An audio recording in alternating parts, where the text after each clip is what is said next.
Kenya के साम्राज्यवाद विरोधी नेता जोमो केन्याटा का एक प्रसिद्ध कथन है, जब ईसाई मिशनरी अफ्रीका आए तो उनके पास बाइबल थी और हमारे पास जमीन। उन्होंने हमसे कहा, आंखें बंद करके प्रार्थना करो। जब हमने आंखें खोली तो पाया कि उनके पास जमीन थी और हमारे पास बाइबल। जोमो केन्याटा जब पैदा हुए थे उसके बहुत पहले ही भारत में एक सामान्य वनवासी नौजवान ने ईसाई मिशनरियों की इस धूर्तता को भांप लिया था। उसने इस खतरे को न केवल समझा बल्कि अपने पूरे समाज को भी सजग करने के लिए अपना सर्वस्व बलिदान कर दिया। लोग उन्हें बिरसा मुंडा के नाम से जानते हैं। जनजातीय हिंदू समाज आज बिरसा मुंडा को भगवान की तरह पूजता है, क्योंकि वही थे जिन्होंने लगभग 150 वर्ष पूर्व जनजातीय समाज और उनकी हजारों वर्ष प्राचीन संस्कृति को ईसाई मिशनरियों की गिद्ध दृष्टि से बचा लिया था। झारखंड, ओडिशा से लेकर छत्तीसगढ़ और आंध्र प्रदेश तक हम ईसाई धर्मांतरण का जो नंगा नाच देखते हैं, अगर बिरसा मुंडा न होते तो वो काम 100 साल पहले ही पूरा हो चुका होता। आज जहां पर झारखंड राज्य है, वह कभी बंगाल प्रेसिडेंसी का हिस्सा हुआ करता था।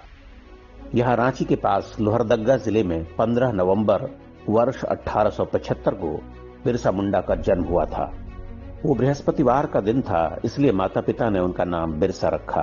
बिरसा पढ़ने लिखने में बहुत तेज थे, इसलिए गांव के स्कूल के बाद उनका नाम ईसाई मिशनरी स्कूल में लिखवा दिया गया। मिशनरी स्कूल में प्रवेश के लिए ईसाई बनना आवश्यक था। बिरसा मुंडा का भी धर्मांतरण कर दिया गया और वो बिरसा मुंडा से बिरसा डेविड बन गए। स्कूल में ही बिरसा समझ गए कि ईसाई मिशनरी जनजातियों की संस्कृति को नष्ट करना और जंगलों की जमीन हड़पना चाहती हैं। बिरसा ने मिशनरी स्कूल और ईसाई मजहब दोनों का त्याग कर दिया और वापस अपने मूल धर्म को अपना लिया। उन्होंने जनजातीय समुदाय में जागरूकता पैदा करना शुरू किया, उन्हें एकजुट किया और अंग्रेजों को लगाम देना बंद कर दिया।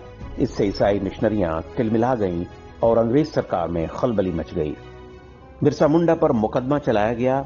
मात्र 20 वर्ष के बिरसा को जेल की सजा सुना दी गई।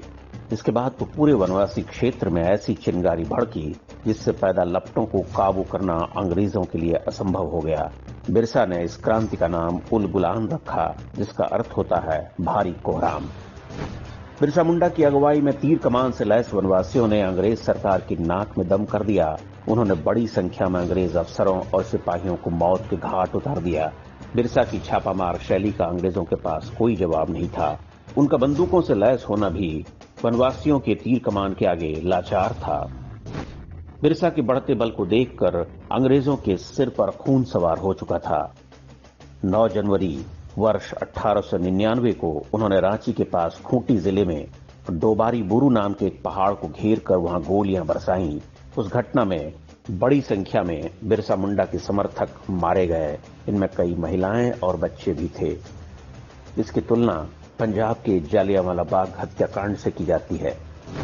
डोबारी बुरू गोलीकांड में तो बिरसा मुंडा बच निकले, लेकिन 3 फरवरी 1900 को अंग्रेजों ने धोखे से उनको पकड़ लिया। बिरसा मुंडा को जेल में डाल दिया गया। यह चित्र तब का है जब अंग्रेज सिपाही उन्हें बेड़ियों में बांधकर रांची ले जा रहे थे। जेल में 9 जून वर्ष 1900 को लगभग 24 वर्ष की उम्र में बिरसा की मृत्यु हो गई।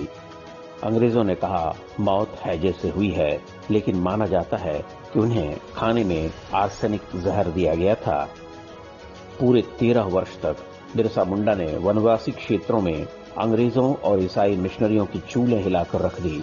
उन्होंने जो जागृति पैदा की, उसका प्रभाव यहाँ के समाज पर देखा जा सकता है।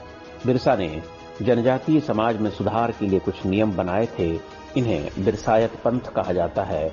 उन्होंने लोगों से अपील की थी, शराब और मांस से दूर रहो, सिंग बोगा अर्थात सूर्य देवता की पूजा करो, गाय की हत्या मत करो, तुलसी की पूजा करो। ये सब वही बातें हैं जो सनातन धर्म की पहचान है। बिरसा मुंडा ने जिन विधर्मी शत्रुओं से आजीवन संघर्ष किया, वो आज भी अपने अभियान में जुटे हुए हैं। यह दुर्भाग्य है कि बिरसा मुंडा का नाम लेने वाले कई लोग भी आज ईसाई मिशनरियों की कठपुतली बन चुके हैं। पहले अंग्रेजों ने और स्वतंत्रता के बाद कांग्रेसी सरकारों ने बिरसा मुंडा के साथ शत्रुता का व्यवहार जारी रखा। उनकी वीरता की कहानियां स्कूली पाठ्यक्रम से गायब कर दी गईं या एक दो पैराग्राफ में समेट दी गईं। उन्हें केवल जनजातियों के नायक के रूप में चित्रित किया गया, जबकि बिरसा मुंडा का स्थान भारतीय इतिहास के उन महानायकों में से है जिन्होंने देश और समाज के लिए अपना सर्वस्व बलिदान कर दिया।